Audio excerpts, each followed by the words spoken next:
लोणावळा बोरघाटात सकाळी एका संभाव्य भीषण दुर्घटना थोडक्यात टळली. कोचीहून गुजरातकडे 21 टन क्षमतेचा प्रोपिलिन गॅस वाहून नेणारा टँकर क्रमांक NL01AF 5040 बोरघाट परिसरात येत असताना चालकाच्या लक्षात आलं की वाहनाचे ब्रेक निकामी झालेत. समोर तीव्र उतार आणि धोकादायक वळणं असल्याने मोठा अनर्थ ओढवण्याची शक्यता होती. मात्र चालकानं प्रसंगावधान राखत रस्त्याच्या कडेला असलेल्या RCC रिटेनिंग वॉलला जाणीवपूर्वक धडक देत टँकर नियंत्रित केला. त्यामुळे टँकर जागीच थांबला आणि मोठी दुर्घटना टळली.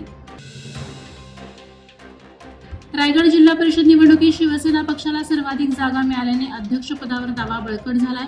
आमदार महेंद्र दळवी यांनी सांगितलं की राज्यात महायुतीचे सरकार असून मुख्यमंत्री देवेंद्र फडणवीस, उपमुख्यमंत्री एकनाथ शिंदे आणि उपमुख्यमंत्री सुनेत्रा पवार योग्य तो निर्णय घेतील. उद्धव बाळासाहेब ठाकरे शिवसेनेला राष्ट्रवादी आणि भाजप युतीत सामावून घेण्याबाबत वरिष्ठ नेत्यांमध्ये चर्चा सुरू असल्याचं त्यांनी सांगितलं.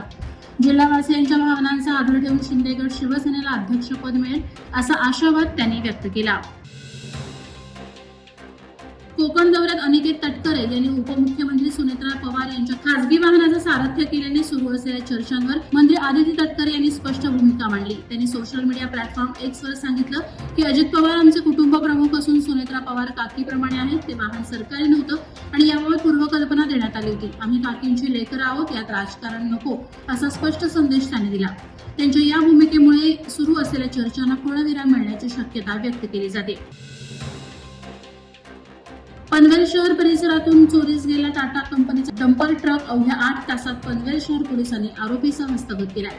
भास्कर घाडगे यांच्या मालकीचा सुमारे 50 लाख रुपये किमतीचा dumper MH43CK 3018 Karanjade sector 2E येथून मध्यरात्री चोरीस गेला होता. GPS लोकेशनच्या आधारे वाहन पालघर मार्गे गुजरातकडे जात असल्याचं आढळलं. पोलिसांनी तत्काळ पथक रवाना करून पालघर आणि वलसाड LCBच्या मदतीनं पारधी पोलीस ठाणे हद्दीत वाहन आणि आरोपीला ताब्यात घेतलं. सध्या आरोपी मुरसलीम मकसूद खान वय 30 याची चौकशी सुरू आहे.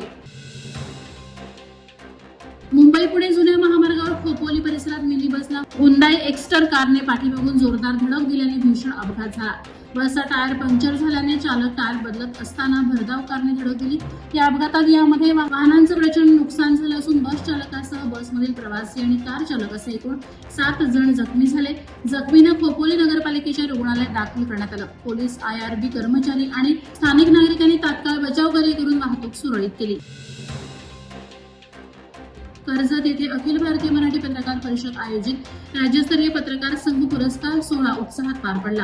राज्यभरातील सुमारे 700 पत्रकार सोहळ्याला उपस्थित होते. यावेळी खासदार श्रीरंग बारणे यांनी पत्रकारांसाठी रेल्वे प्रवास सवलतीसाठी दिल्ली पातळीवर प्रयत्न सुरू असल्याचं सांगितलं. आमदार महेंद्र थोरवे यांनी कर्जत तालुक्यात अद्ययावत पत्रकार भवन उभारण्याची घोषणा केली.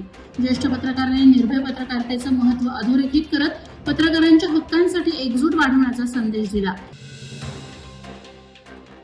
खालापूर येथील ऐतिहासिक श्री वडोबा देवस्थानचा जीर्णोद्धार आणि विठ्ठल रुक्मिणी आणि दत्तमूर्तींचा प्राणप्रतिष्ठा सोहळा ग्रामस्थ आणि पोलिसांच्या सहकार्याने उत्साहात पार पडला. 2 दिवस धार्मिक कार्यक्रम, भजन, यज्ञ, पूजा आणि शोभायात्रा आयोजित करण्यात आली होती. ग्रामस्थ, वारकरी संप्रदाय, भजनी मंडळ आणि ज्येष्ठ नागरिक मोठ्या संख्येनं सहभागी झाले होते. मंदिर परिसर विद्युत रोषणाईने सजवण्यात आला होता. महाप्रसादाचे आयोजन करून श्रद्धाळूंना प्रसाद वाटप करण्यात आले. खालापूर पोलीस, वारकरी, गावकरी, भजनी मंडळ यांनी परिश्रम घेतले. रसायन येथे बजरंग दलाच्या रायगड जिल्हा मध्यवर्ती कार्यालयाचे उद्घाटन अखिल आर्यवर्त संघाचे संस्थापक राष्ट्रीय अध्यक्ष दिनेश पाटील यांच्या उपस्थितीत झाले. यावेळी पाटील यांनी सांगितलं की कार्यालयातून प्रत्येक हिंदूला न्याय मिळवून देण्यासाठी कार्यकर्ते 24 तास कार्यरत राहतील. गोमातेला राजमाता दर्जा देऊनही गोवंश हत्येच्या घटनांवर त्यांनी प्रश्न उपस्थित केला. यावेळी राकेश खराडे यांनी कोकण प्रांत अध्यक्ष प्रसिद्धी प्रमुख तर जनार्दन मालुसरे यांची रायगड जिल्हा मंत्रीपदी नियुक्ती करण्यात आली. या कार्यक्रमास पदाधिकारी आणि कार्यकर्ते उपस्थित होते. महाराष्ट्र राज्य एसटी कामगार संघटनेच्या माणगाव आगार युनिट अध्यक्षपदी रोहित पोळ यांची बिनविरोध निवड झाली. एसटी महामंडळातील युवा कर्मचारी म्हणून सेवा देणारे रोहित पोळ यांना संघटनेतर्फे नियुक्तीपत्र देण्यात आले. यावेळी विभागीय अध्यक्ष विलास खोपडे, सचिव गणेश शेलार तसंच कर्मचारी सदस्य चेतन जाधव आणि इतर सदस्य उपस्थित होते. अध्यक्षपदाची जबाबदारी स्वीकारताना पोळ यांनी ग्रामीण भागातील एसटी कर्मचाऱ्यांच्या समस्या सोडवण्यासाठी ठामपणे कार्य करणार असून प्रत्येक अडचणीत कर्मचाऱ्यांच्या पाठीशी राहण्याचं आश्वासन दिलं.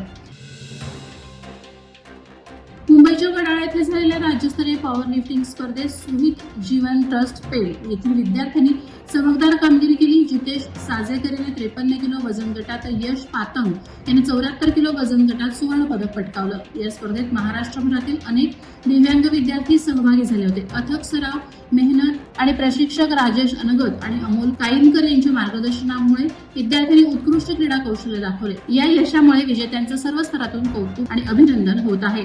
वादळवाडा लाईव्हसाठी न्यूज ब्युरो, रायगड. नवी मुंबई व रायगड जिल्ह्यातील ताज्या बातम्या आणि घडामोडींसाठी सबस्क्राईब करा वादळवाडा लाईव्ह चॅनल आणि दाबा बेल आयकॉन.